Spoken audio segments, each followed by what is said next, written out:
we should have.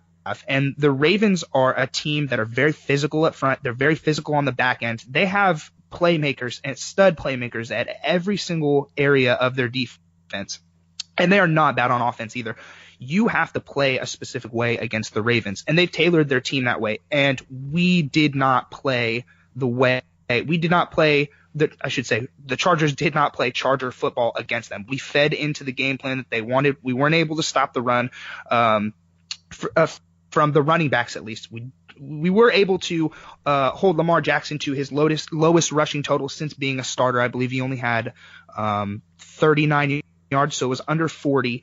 But that defense was also able to hold Rivers to his lowest passing total of the season at that time. He then followed it up directly after with another poor performance against Denver. And it was also Phillip Rivers' first game without a touchdown. That defense is the real deal. They are a force. I know over the past couple of years in the off season, they have really, really stacked their defense with draft picks and big free agent signings like Tony Jefferson. They have Matthew Judon, Terrell Suggs, who's a veteran. They have it everywhere. My initial response was we played into their hands and we were not able to get the job done.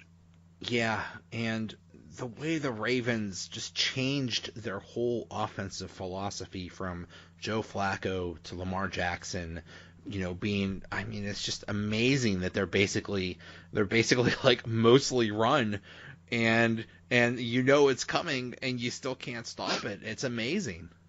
Yes, it's absolutely phenomenal too. And to think a mid-season change like that, with a rookie quarterback nonetheless, I think that's one of the things that they really worked on in the off season. Granted, I don't know, I'm not in that room, but I think that's something that they really worked on in training camp. OTAs was, and I think we saw early in the season too, Lamar Jackson coming in on option or RPO plays for Joe Flacco, and they worked him in throughout the beginning of the season nicely to get him some playing time so that when he did come in and start in week 11, I think he was ready. I think he was really ready, and the coaching staff, again, you have to tip your hat to them, or tip your hat, sorry, not cat. You have to tip your hat to him because they prepared him and they prepared their system to cater to what Lamar Jackson is.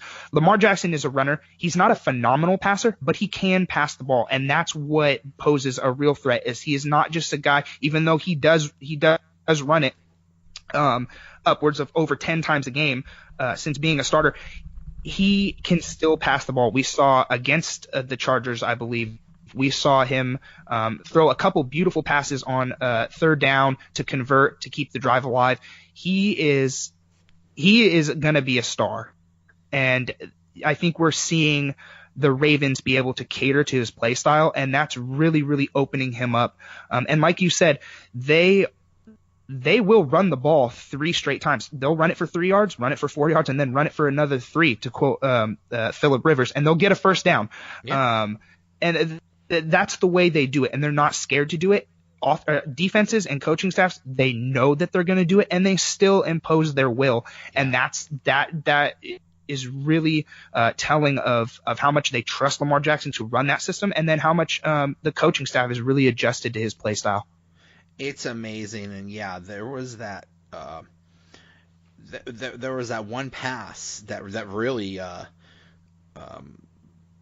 that Jackson threw to Mark Andrews for a 68-yard touchdown. It was a gorgeous pass. It was beautiful. Yeah. And that's what he's capable of too. I don't think that over the next 5 or 6 years that we're going to see Lamar Jackson develop into an Aaron Rodgers style thrower, or a Big Ben, or even Phillip Rivers. I don't think we're going to see that, but I think that in this offseason too, I think they're going to start to develop him a little bit more as being a little bit more balanced, probably not have him run as much as he does, but he can make those throws. And that's what also makes him lethal, is when he's not carrying the ball or he's not handing it off to his running back. When you see him drop back, especially if they give him time in the pocket, which the Ravens have done a decent job of doing, he will make those throws. He is very precise with where he wants to go. He does not throw a ton of interceptions. Granted, he doesn't throw the ball a whole lot, but So my big thing about them playing again and them playing only, a little over 2 weeks apart is, you see what the Ravens do.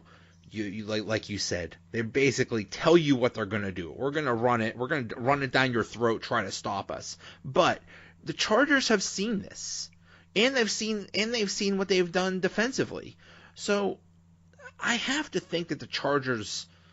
Are you still there? Yeah, I'm still here. Okay, sorry. I have to think no, it's fine. that the Chargers' chances are really good because they're just too. Philip Rivers is too good of a player to not adjust to what a defense is going to do to him a second time around, and you figure the Chargers' defense is going to find some way to stop that rushing attack. Yeah, I totally agree. I think where the game is going to be on Sunday is it's going to be a battle in the trenches. Can the Chargers defensive line put pressure on Jackson, stop the run first and foremost, but can they put pressure on Jackson so that when he does drop back that he's making mistakes? I believe he had a fumble that was recovered by Melvin Ingram in the first game. There was a fumble in the backfield, and we tend to see that a little bit. He also fumbled while trying to escape the pocket, and luckily he recovered. But ball security is definitely an issue for Lamar Jackson, and when you run the ball that much, the chances of you fumbling, they begin to go up.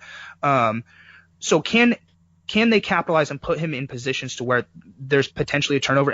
And the Chargers are good at getting turnovers. They have a very, very good defense. I think that, and then if you flip it onto the other side, the offensive side, can the Chargers offensive line stop that monster of a defensive line for the Ravens? And can they give Philip Rivers time to throw the ball? Yeah. So what do you think is the how do you think this is going to play out? Like I said, I think the Chargers' chances are pretty good, even though it's in Baltimore. Yeah, I think the Chargers' chances are really good, and I want to make a quick note of a big play guy coming back for the Chargers too is Hunter Henry, who has not been there all season. Tore his ACL right during OTAs in May, I believe. I think he is going to be a factor, although he might not get a ton of targets. Philip Rivers might not look to him to move the ball a whole lot, but he is a player that can really clog up the middle of that field, and he does require attention. And I think that's going to open up some stuff on the outside for guys like Mike Williams and Tyrell Williams, and even short yardage situation for Keenan Allen. So I just wanted to add that to my little list. But for the most part, I think I think the Chargers have played 16 road games this season, and I think they look the best when their backs are against the wall and they're against adversity. Convincing wins going into Seattle, into Pittsburgh, into Kansas City. All of those very, very big wins that show that they're capable of going on the road and playing big games. It will come down to whether or not Philip Rivers and the offense can get moving against that defense. That's firmly what I believe. Can they play their style of football, big play football, use Melvin Gordon in both the passing and the rushing game? Can they utilize all the weapons that they have? And I think the Chargers are going to come out on top, but I do not expect it to be a massive scoring game. 21 points from one of the teams would be a little surprising. I expect it to be somewhat of the same scoring that we saw in Week 16. I agree. I think, even I've seen a score prediction 17-13, so it would not surprise me. It would not surprise me either. It was 22-10 against in Week 16, and that would not surprise me at all. I do believe it'll be a defensive game. I think special teams will play a big factor as well on punting, on kickoffs. Who knows what side of the ball that's going to be on? I know the Chargers really, really put a lot of emphasis on their special teams. Desmond King's really good. Travis Benjamin's really fast. He played a couple special team snaps last week against Denver. And we'll see how it goes. But yeah, like we both said, I don't anticipate this to be just a shootout necessarily. Yeah, Although that's who knows? That's probably what's going to happen. It could be like 45-40 or something like that. It very well could. We know that when Phillip Rivers is able to get hot, that he does get hot, and he is no stranger to really slinging the ball around. And I'm very excited to see what's going to happen. I really think this is going to end up being one of the games of the weekend for sure. Oh yeah. I'm really excited. So, all right, sir. Thank you so much, Jesse Reeves at Jesse Reeves FF, contributor to FF Statistics. Thank you so much. Hopefully, we could talk soon again if the Chargers advance. Absolutely. I am always down to talk some Chargers football. So anytime you'll have me, I'll pick up the phone. Sounds good. All right. Thanks a lot. Colts and Texans Wild Card weekend. With me to talk about it is Julie Voigt. She is at JulieNoted_PFG on Twitter. She is a writer for Archer Football and co-host of the Jules Colts Corner podcast. Julie, how you doing? I'm great. How are you tonight? Doing great. I've been talking to people from every team, and I always start by saying that I'm bummed because as a Steeler fan, we're not in it. Oh, I really was pulling for you guys. I had, hopes of a rematch, somehow with the Colts and the Steelers, but towards the end, I'll feel for you. Well, it was funny because the Steelers needed to win and they needed the Browns to beat the Colts.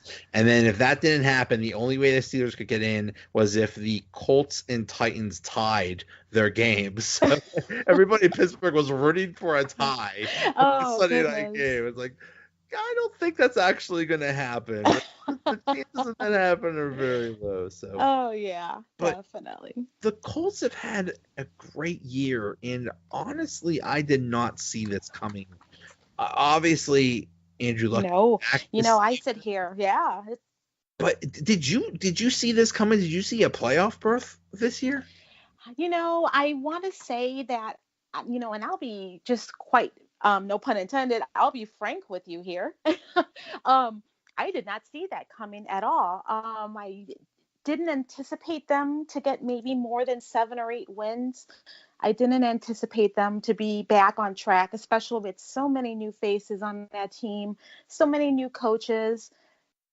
I wasn't skeptical about Andrew Luck. I knew he'd have just a little bit of a slower time trying to get back into the rhythm of things. But this team just seemed like it just came back out of a vengeance. And, earlier I was talking to one of my colleagues and he had brought up a good point. Last season, Andrew Luck was injured. Of course, DeAndre Hopkins was injured as well. And both of these teams, they had a slow start.